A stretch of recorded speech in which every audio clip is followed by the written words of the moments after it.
This week's Torah portion is Massi, the last reading of the book of Numbers, and a word that means journeys. It comes from the first verse of the reading, which begins with these words: "These are the journeys of the sons of Israel." Numbers 33:1. Massi also means stages. Numbers 33 states, "These are the stages in the journey of the people of Israel as they left the land of Egypt, divided into groups under the leadership of Moshe and Aharon." Moshe recorded each of the stages of their journey by order of Elohim. Here are the starting points of each stage. They began their journey from Ramses in the first month, on the 15th day of the first month, the morning after Pesach. The people of Israel proudly left in view of all the Egyptians, while the Egyptians were burying those among them whom Elohim had killed, all their firstborn. Elohim had also executed judgment on their gods. The people of Israel moved on from Ramses and camped at Sukkot. They moved on from Sukkot and encamped at Etam, by the edge of the desert. They moved from Etam and turned back to Pikharechot, in front of Baal Savor, and camped before Migdol.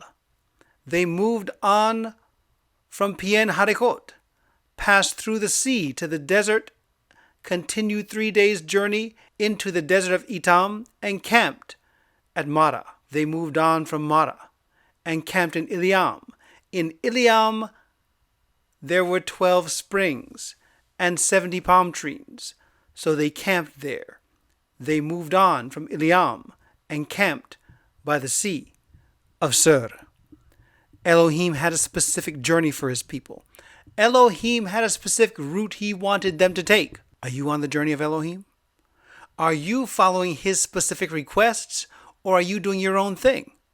Verse 50 reads, "Elohim spoke to Moshe in the plains of Moab, by the Jordan, across from Jericho. He said, 'Tell the people of Israel, you are to cross the Jordan into the land of Canaan. You are to expel all the people living in the land from in front of you, destroy all of their stone figures, destroy all of their metal statues, and demolish all the high places. Drive out the inhabitants of the land, and live in it, for I have given the land to you to possess. You will inherit the land by lot according to your families. You are to give more land to the larger families and less land to the smaller ones. Wherever the lot falls to any particular person, that will be his property. You will inherit according to the tribes of your ancestors. But if you don't drive out the inhabitants of the land from in front of you, then those you allow to remain with you will become like thorns in your eyes and sting your sides. They will harass you in the land where you are living. And in this event, I will do to you what I intend to do to them."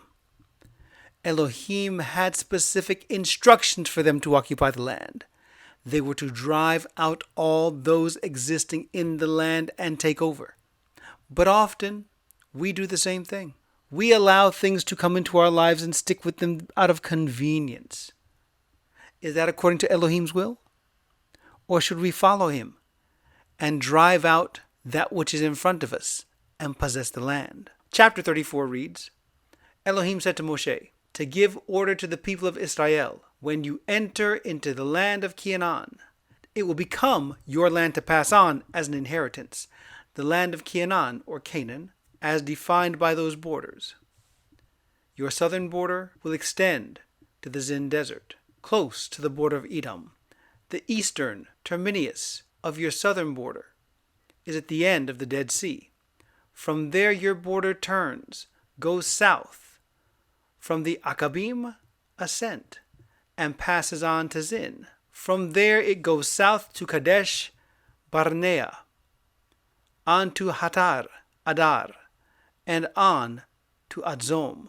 There the border turns and goes from Atazom to the Vagdi of Egypt, and along it to the sea. Your western border will be the Great Sea. Your northern border will be as follows. From the Great Sea, mark a line to Mount Hor. from Mount Hor Makaline to the entrance of Hamat. The border goes out to Tazdad. Then the border goes to Zifron, and finally to Hatazar Enan. This is your northern border. From the east border, mark your line from Hazar Enan to Shafam. Then the border goes down from Shifan to Rivlah on the east side of Ayin, then down until it hits the slopes east of Lake Kinnet. From there it goes down the Yarden River till it flows to the Dead Sea.